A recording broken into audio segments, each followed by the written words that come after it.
ಕಾಂಗ್ರೆಸ್ ಪಾರ್ಟಿಯಲ್ಲಿ ಅದ್ಯಾವ ಗಂಡಸು ಇದ್ದಾನೋ ನಾನು ನೋಡ್ತೀನಿ. ಎಲ್ಲಿ ಹಿಂದೂ ಕಾರ್ಯಕರ್ತರಿಗೆ ಅಪಮಾನ ಆಗುತ್ತೋ ನೀವು ಅಲ್ಲಿಗೆ ಹೋಗಿ ಆತನಿಗೆ ರಕ್ಷಣೆ ಕೊಡೋ ಕೆಲಸ ಮಾಡಿ. ಇನ್ನು 3 ವರ್ಷಗಳ ಕಾಲ ಹೋರಾಟದ ಪರ್ವ ನೀವೆಲ್ಲ ಕೂಡ ಹೊಂದಾಗಿ ಕಲಬುರಗಿಯಲ್ಲಿ ಜನಾಕ್ರೋಶ ಯಾತ್ರೆಯಲ್ಲಿ ವಿಜಯೇಂದ್ರ ರೋಷಾವೇಶವಾಗಿ ಈ ರೀತಿ ಅಬ್ಬರಿಸಿದ್ದಾರೆ.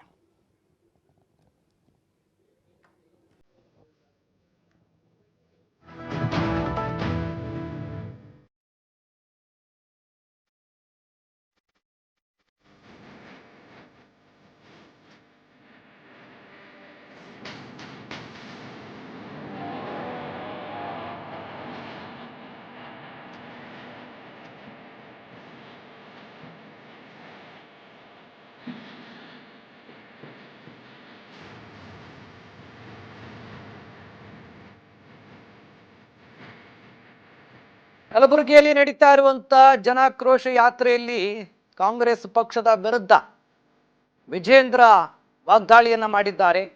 ಎಲ್ಲಿ ಹಿಂದೂ ಕಾರ್ಯಕರ್ತರಿಗೆ ಅಪಮಾನ ಆಗುತ್ತೋ ಅಲ್ಲಿಗೆ ನೀವೆಲ್ಲರೂ ಕೂಡ ಹೋಗಿ, ಯಾವ ಗಂಡಸು ಕಾಂಗ್ರೆಸ್ನಲ್ಲಿ ಅದನ್ನು ತಡಿತಾರೆ ನಾನು ಕೂಡ ನೋಡೇ ಬಿಡ್ತೀನಿ.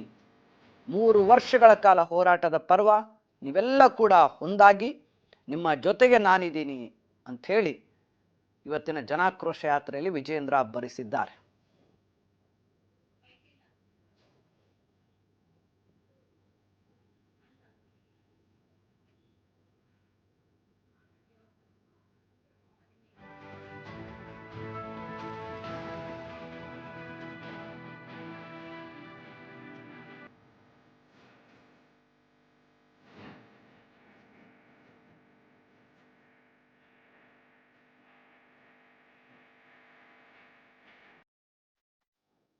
ಬೆಲೆ ಇದೆ, ಅವರ ಪ್ರಾಣಕ್ಕೆ ಬೆಲೆ ಇದೆ. ನಮ್ಮ ಭಾರತೀಯ ಜನತಾ ಪಾರ್ಟಿಯ ಕಾರ್ಯಕರ್ತರ ಜೊತೆಯಲ್ಲಿ ನಮ್ಮ ಹಿಂದೂ ಕಾರ್ಯಕರ್ತರ ಜೀವನ ಜೊತೆ ಚೆಲ್ಲಾಟ ಆಡ್ತಕ್ಕಂಥ ಕೆಲಸ ವೇದಿಕೆ ಇರ್ತಕ್ಕಂಥ ಯಾವುದೇ ನಮ್ಮ ಪಕ್ಷದ ಮುಖಂಡರು ಮಾಡಬಾರದು, ಯಾರು ಕೂಡ ಮಾಡಬಾರದು. ಬಹಳ ನೋವಿನಿಂದ ಮಾತನ್ನು ಹೇಳ್ತಾ ಇದ್ದೇನೆ, ಇವತ್ತು ಭಾರತೀಯ ಜನತಾ ಪಾರ್ಟಿ ಕರ್ನಾಟಕ ರಾಜ್ಯದಲ್ಲಿ ಇಷ್ಟು ಭದ್ರ ಬುನಾದಿ ಸಿಕ್ಕಿದೆ ಅಂತ ಹೇಳಿದ್ರೆ ನಮ್ಮ ಕರ್ನಾಟಕ ರಾಜ್ಯದಲ್ಲಿರ್ತಕ್ಕಂಥ ಲಕ್ಷಾಂತರ ಕಾರ್ಯಕರ್ತರು ತಮ್ಮ ಪ್ರಾಣದ ಹಂಗನ್ನು ಕೂಡ ಲೆಕ್ಕಿಸದೆ ತನು ಮನ ಧನ ಎಲ್ಲವನ್ನು ಕೂಡ ಅರ್ಪಿಸಿ ಇವತ್ತು ಭಾರತೀಯ ಜನತಾ ಪಾರ್ಟಿಗೆ ಭದ್ರ ಬುನಾದಿಯನ್ನು ಆಗ್ತಕ್ಕಂಥ ಕೆಲಸ ಮಾಡಿದ್ದಾರೆ. ಅಂತ ದೇವತುರ್ವಾಗಿರ್ತಕ್ಕಂಥ ಕಾರ್ಯಕರ್ತರಿಗೆ ಅಪಮಾನ ಆಗದ ರೀತಿಯಲ್ಲಿ ನಾವಿತ್ತು ಒಗ್ಗಟ್ಟಾಗಿ ಒಂದಾಗಿ ಇವತ್ತು ಪಕ್ಷ ಸಂಘಟನೆ ಮಾಡಬೇಕಾಗಿದೆ. ಗುಲ್ಬರ್ಗ ಜಿಲ್ಲೆಯಲ್ಲಿ ವಿಶೇಷವಾಗಿ ಅಧಿಕಾರ ಬಂದಾಗ ಕಾರ್ಯಕರ್ತರು ಮರಿತೇವೆ, ಮರಿತೇವೆ. ನಾನು ಯಾಕೆ ಬಹಿರಂಗವಾಗಿ ಹೇಳ್ತಾ ಇದ್ದೇನೆ ಅಂತ ಹೇಳಿದ್ರೆ, ಪತ್ರಿಕಾ ಹಾಗೂ ಮಾಧ್ಯಮದ ಸ್ನೇಹಿತರು ನನ್ನ ಪ್ರಶ್ನೆ ಮಾಡಿದ್ರು, ನೀವು ಬಂದಾಗ ಪಕ್ಷಕ್ಕೆ ಜೀವ ಬರ್ತದೆ, ನೀವು ಹೋದ್ಮೇಲೆ ಮತ್ತೆ ಪಕ್ಷದ ಮುಖಂಡರು ಸತ್ತು ಹೋಗ್ತಾರೆ ಅಂತ ಹೇಳಿ. ಹಾಗಾಗಿ ಎಲ್ಲರೂ ಕೂಡ ಕೈ ಜೋಡಿಸಿ ಪ್ರಾರ್ಥನೆ ಮಾಡ್ತಾನೆ, ಜಿಲ್ಲೆಯ ಅಧ್ಯಕ್ಷರಾಗಿ ಎಲ್ಲರೂ ಕೂಡ ವಿನಂತಿ ಮಾಡ್ತಾನೆ, ಆಗ್ರಹವನ್ನು ಕೂಡ ಮಾಡ್ತಾನೆ.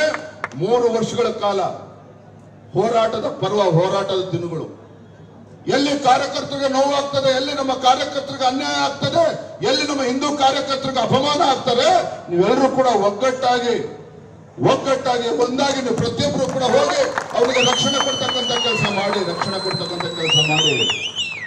ಯಾವ ಗಂಡಸಿದನ ಕಾಂಗ್ರೆಸ್ ಪಾರ್ಟಿನಲ್ಲಿ ರಾಜಕಾರಣ ಮಾಡೋದಕ್ಕೆ ನಾನು ಕೂಡ ನೋಡ್ತೇನೆ. ಇಲ್ಲ ಅಡ್ಜಸ್ಟ್ಮೆಂಟ್ ರಾಜಕಾರಣ ಮಾಡೋದಕ್ಕೆ ನಮ್ಮ ಕಾರ್ಯಕರ್ತರು ಪುಕ್ಕಟೆ ಬಂದಿಲ್ಲ, ಯಾರು ನಮ್ಮಿಂದ ಏನು ಅಪೇಕ್ಷೆ ಇಟ್ಕೊಂಡಿಲ್ಲ. ನಾ ಕೈ ಜೋಡಿಸುವಂತ ಮಾಡ್ತೇನೆ. ಚುನಾವಣೆ ಬಂದಾಗ ರಾಜಕಾರಣ ಮಾಡೋದನ್ನ ಬಿಟ್ಟು ವರ್ಷ ಪೂರ್ತಿ ರಾಜಕಾರಣ ಮಾಡತಕ್ಕಂಥದ್ದು ಅಭ್ಯಾಸ ಮಾಡಿ ಗುಲ್ಬರ್ಗ ಜಿಲ್ಲೆನಲ್ಲಿ ಪ್ರತಿಯೊಂದು ವಿಧಾನಸಭಾ ಕ್ಷೇತ್ರದಲ್ಲಿ ಯಾಕೆ ಭಾರತೀಯ ಜನತಾ ಪಾರ್ಟಿ ಗೆಲ್ಲೋದಕ್ಕೆ ಸಾಧ್ಯ ಇಲ್ಲ, ರಾಜ್ಯದ ಅಧ್ಯಕ್ಷನಾಗಿ ನಾನು ಕೂಡ ಸವಾಲನ್ನು ಸ್ವೀಕಾರ ಮಾಡ್ತೇನೆ. ಬೆಲೆ ಇದೆ, ಅವರ ಪ್ರಾಣಕ್ಕೆ ಬೆಲೆ ಇದೆ. ನಮ್ಮ ಭಾರತೀಯ ಜನತಾ ಪಾರ್ಟಿಯ ಕಾರ್ಯಕರ್ತರ ಜೊತೆಯಲ್ಲಿ